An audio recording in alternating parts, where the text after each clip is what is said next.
ونصلي ونسلم على رسوله الكريم. أما بعد، فأعوذ بالله من الشيطان الرجيم.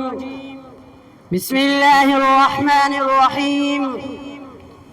يا أيها الذين آمنوا قوا أنفسكم وأهليكم نارا.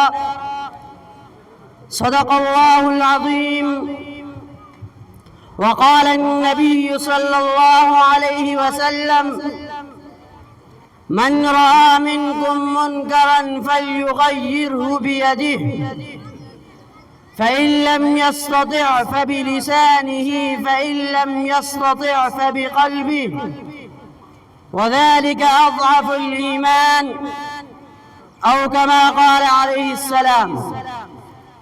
محترم صدر جلسہ، مہمانان اکرامی، گلشن تحفظ القرآن کے بلبلوں، السلام علیکم ورحمۃ اللہ وبرکاتہ.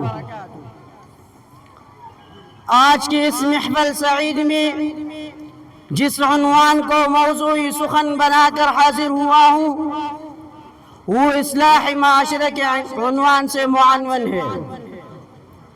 سامعین اکرامی، آج کے اس پرفتن دور میں جب امت مسلمہ ہر طرف سے الغار ہے، لادینیت کا پرچار ہے، قادیانیت اور یہودی برسری بیکار ہے، میڈیا کی تباہ کاریاں برسری بازار ہے، مغربیت کا طوفان ہے، پوری اقوام کا اتحاد ہے، ایمانی افکار و نظریات پر حملے ہے، لسانی قوم اور وطنی تعصبات کی آگ ہے، مذہبی روایت سے بغاوت ہے، دین کے نام پر فرقہ بندیاں ہو رہی ہے، اسلام کے حسین چہرے کو مسخ کرنے کے ہر ممکن کوشش کو بروکار لایا جا رہا ہے، اسلامی قوانین کو پامال کیا جا رہا ہے، قوموں کے نام پر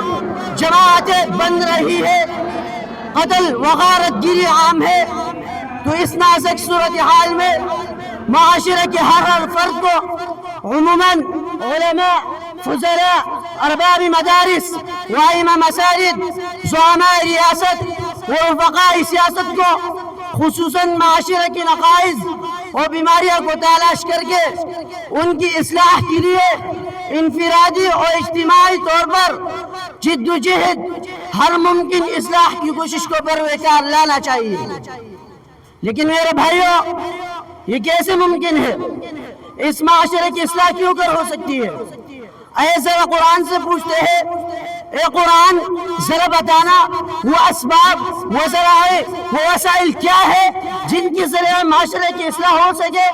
زبان وہ حتیٰ یوں کیا ہوتی ہے، فَلَوْلَا نَفَرَ مِن كُلِّ فِرْقَةٍ مِّنْهُمْ طَائِفَةٌ لِيَتَفَقَّهُوا فِي الدِّينِ. قرآن کہتا ہے تم میں ایک جماعت ایسی ہونی چاہیے جو دین میں اور علم میں ایسا شوق اور کمال پیدا کرے تاکہ دین کی کلیات اور جزیات اس کے نو کی زبان ہو، تاکہ معاشرے کی بگاڑ کی وجہ سے فتنہ اور فساد کے سبب کو ناقص محدود عقل کی کسوٹی پر رکھنے کے بجائے کامل و اکمل دین محمد صلی اللہ علیہ وسلم کی کسوٹی پر رکھنے کی اہلیت ہو.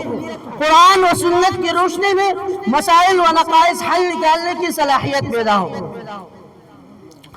ارباب علم دانش شانش، اگر آپ اصلاح معاشرے کی خواہ ہے اور آپ ایک ایسی معاشرے کی بنیاد رکھنا چاہتے ہو جس میں گلشن اسلام کی سدا بہار ہو، علم و فضول کا برمار ہو، اصلاح و تقوی کا پرچار ہو، امن و امان کا بہار ہو، حلال تجارت و معیشت کا بہوار ہو، ہمت و شجاعت برسوکار ہو، ہر سو ایمانی افکار ہو، دشمنانی اسلام ذلیل خوار ہو، دلوں میں اسلام کی عظمت اور ہیبت برقرار ہو، بٹکے ہوئے انسانیت کے بنجر دل اللہ اللہ کے ضرب سے سرشار ہو.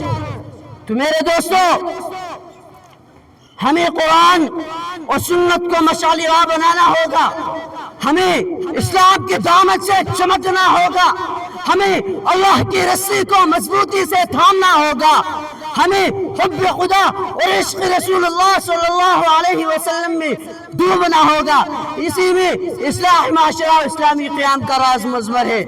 بس وقت کی قلت کی وجہ سے میں اس شعر پر اپنی تقریر کو ختم کرنا چاہوں گا. کتاب سادہ رہے گی کب تک، کبھی تو آغاز باب ہوگا. کتاب سادہ رہے گی کب تک، کبھی تو آغاز باب ہوگا. جنہوں نے بستیاں اجال ڈالی کبھی تو ان کا حساب ہوگا. سکوت صحرا میں بسنے والوں ذرا رتو کا مزاج سمجھو.